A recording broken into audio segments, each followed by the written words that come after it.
పంతులు మొదలైన అత్యున్నత విలువలు కలిగిన సినిమాల డివిడిలో పెన్ డ్రైవ్లో మన ఇంట్లో ఉంటాయి. 300 సినిమాలు, 70,000 డైలాగులు, శ్రీకృష్ణుడన్నా గోవిందుడన్నా మనం మళ్ళీ మన ఊళ్ళో గుడి దగ్గర ఉన్నట్టుగా ఫీల్ అయ్యే మనోహరమైన విగ్రహం ఎన్టీఆర్. ఎన్టీఆర్ లేకుండా తెలుగువాడి గుర్తింపు లేదు.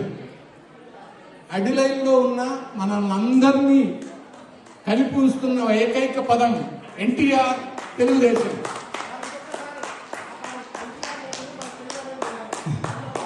(1982) ఎన్టీఆర్ గారు గర్జించారు.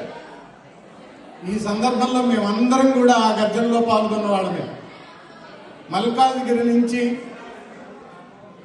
అశోక్ నగర్ ఎన్టీఆర్ భవన్ వరకు, అంటే అప్పట్లో ఎన్టీఆర్ తెలుగుదేశం ఆఫీస్ అశోక్ నగర్లో ఉండేది. అక్కడ వరకు కూడా మేమందరం కలిసి వెళ్ళిన వాళ్ళం.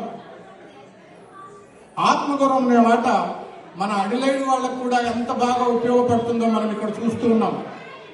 మనం ఇక్కడ ఇంజనీర్లుగా, డాక్టర్లుగా పేరు తెచ్చుకుంటున్నాం.